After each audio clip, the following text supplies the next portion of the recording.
Hey guys, Jen here. So I'm coming to you from my kitchen, and because I wanted to address triggers and habits and how we go about incrementally changing those habits and how we notice the triggers that set us off to doing those habits that are not serving us. As I said in my last email, I wanted to talk to you a little bit about my own personal breaking of a habit that I didn't like, and that was my overconsumption of gummies. As a kid, my grandmother introduced me to gummies. She would bring over to our house, she would bring the orange slices, the cinnamon slices, the spearmint slices. She's the one that introduced. Now, is it her fault that I had this addiction? Absolutely not. It was my own behaviors after consuming them with her that I started a pattern of habit with the gummies. Here would happen. Grandma would come over. She'd bring the gummies. I'd eat the gummies. I felt good again. And then it came to a point where I would find, the gummies would satisfy, not only make me feel good when I was feeling sad. I would think about it walking down the grocery store aisles. I'd walk past, Mom, can we get the Twizzlers? We would get the Twizzlers. Mom, can we have that? So that was one thing my mom actually allowed us to have a lot more than any other sweet. So go for it. That's what I did. And as I grew up, I realized there was never a moment in my life where I didn't have gummies at least some time. Even when I was dieting as a kid or when I was in college, I still had gummies. And a story I have to tell you about when I was in college, I was like, look, I'm not going to have sugar, so I'm just going to not have any gummies. And then I found the, ultimate, I found sugar-free gummy bears. Okay, if any of you know what sugar-free gummy bears are made out of, it's made out of a substance that can cause you to actually have diarrhea. Well, and it's meant for diabetics. It's not for somebody like me that's trying to cut sugars out. So I buy the gummy bears, eat the whole bag, or eat the whole box. It was a box. And ironically, was in the bathroom maybe 10 to 15 minutes after eating the whole box. And then I look at the side of the box and realize it says you may want to consume small amounts because it could cause diarrhea. So if you didn't realize that, I'm telling you now, anything that's sugar-free may cause diarrhea. It's not meant necessarily to reduce your sugar. So that was in college. So I went back to just regular, I just went back to regular gummies. I just said, whatever, I'm just going to have them. I actually worked at the student union where they had gummies. I got them for free. I would stand there during my shift. I'd work at the candy store. Ironically, the only thing that I would go for is the gummies. I'd sit there with a small bag, and I'd just keep filling it up, and I'd eat the whole time. Now, I didn't have a huge weight problem per se in college because I was able to control, I was able to eat properly otherwise, but that was the one thing that I never changed. That was one habit that I never changed. Fast forward several years into my adulthood, and when I started bodybuilding, that's when I noticed that it was a real problem. I noticed that I could not go without gummies or have a potential of having gummies. Why I say that is that when I was bodybuilding, I was clean eating. Absolutely no sugars, nothing, so I didn't have any gummies. But in the back of my mind, I knew eventually I would stop training. In the back of my mind, I knew I'd eventually get a chance to have those gummies. So I made certain that in my mind, okay, after this competition, I'm going to go get myself some gummies.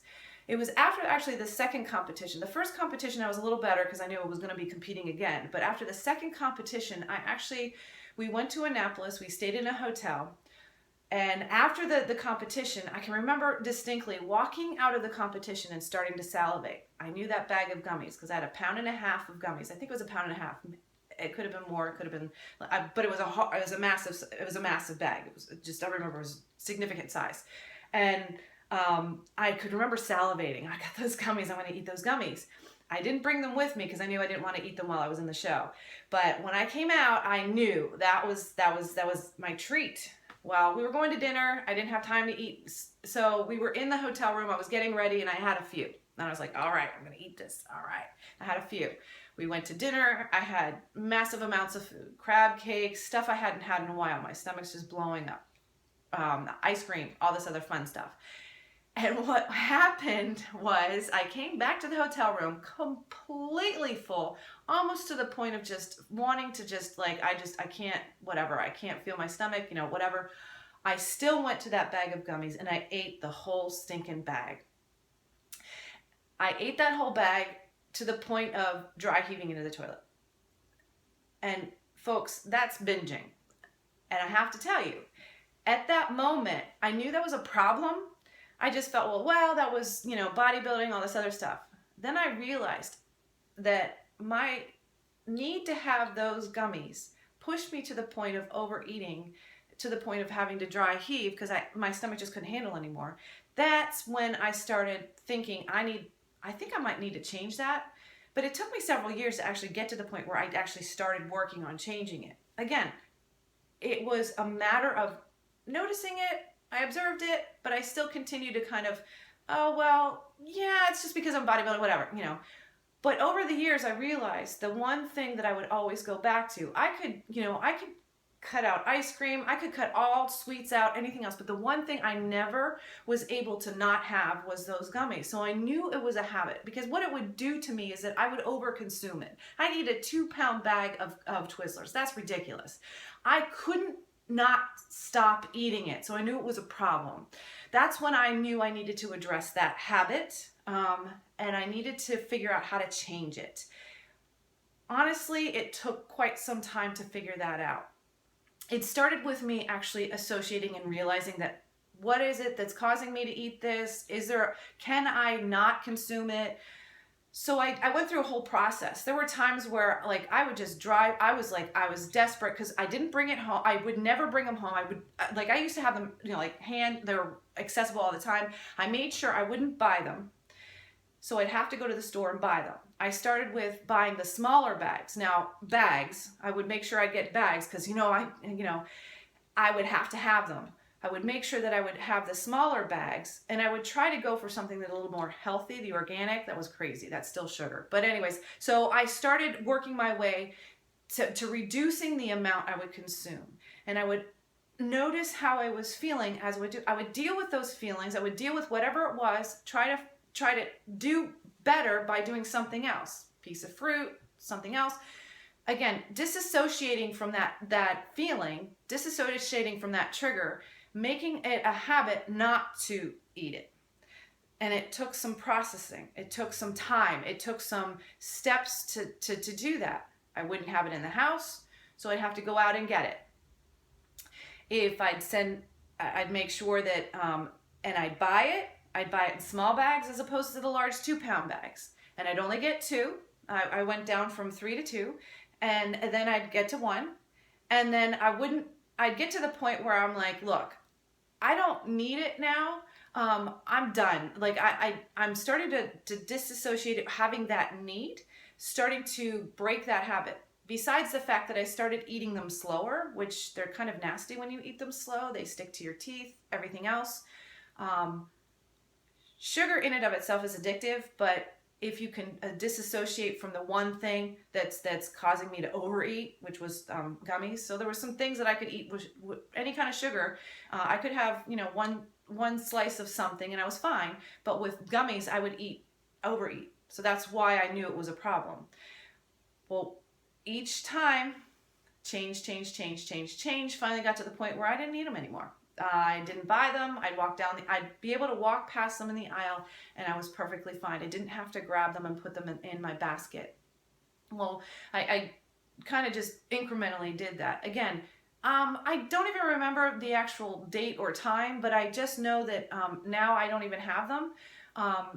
Probably talking about it might actually trigger me a little bit, but what I knew that I was over it is last year when I was doing my photo shoot for Jen Brango, my Facebook page, I had a moment of clarity.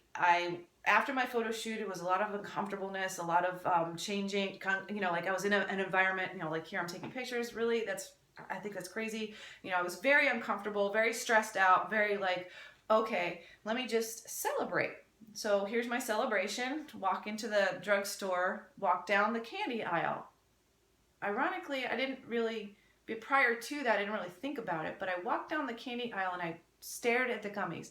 I actually grabbed a bag of something, and I don't remember what it was. I actually grabbed it, had it in my hands, and turned towards the cashier, and I stopped.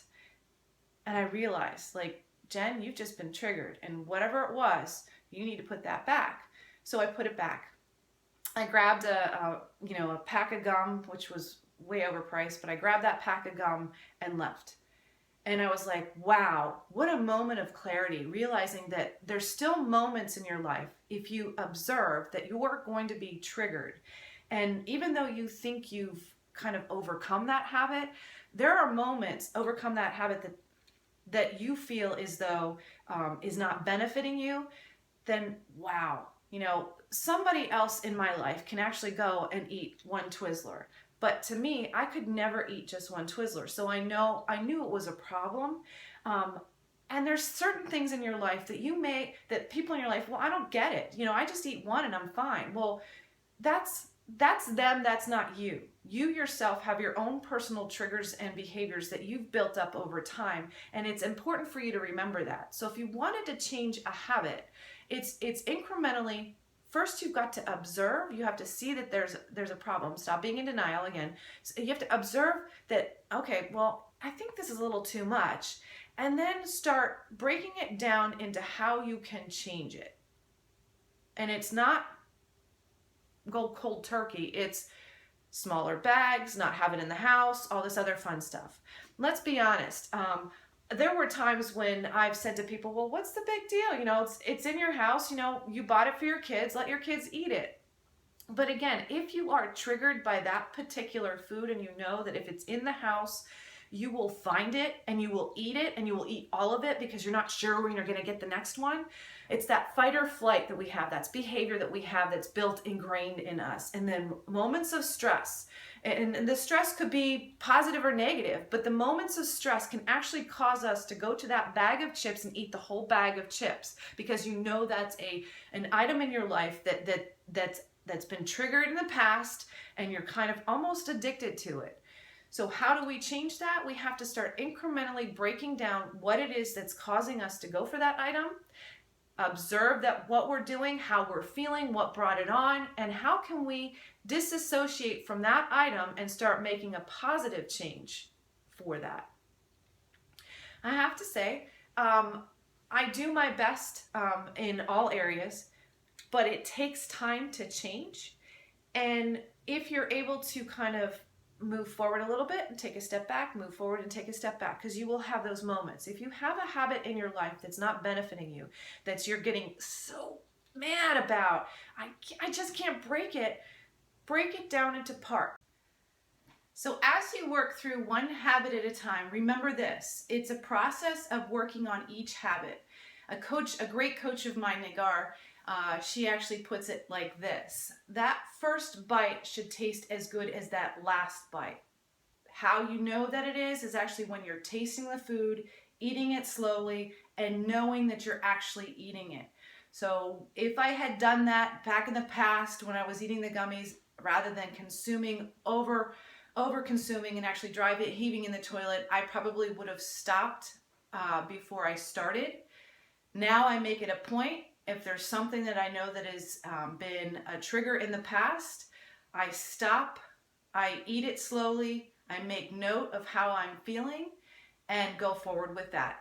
Again, each habit takes time. It takes doing it on a consistent basis. How you're going to make it a pattern is changing how you look at it, and don't get stressed out about the fact that it might not be fixed in 1, 2, or even sometimes years. Remember that. All right, guys. See you on the boards. Next time I will be talking a little bit more about habits, how we can change them, and all kinds of fun stuff. Look forward to talking to you soon.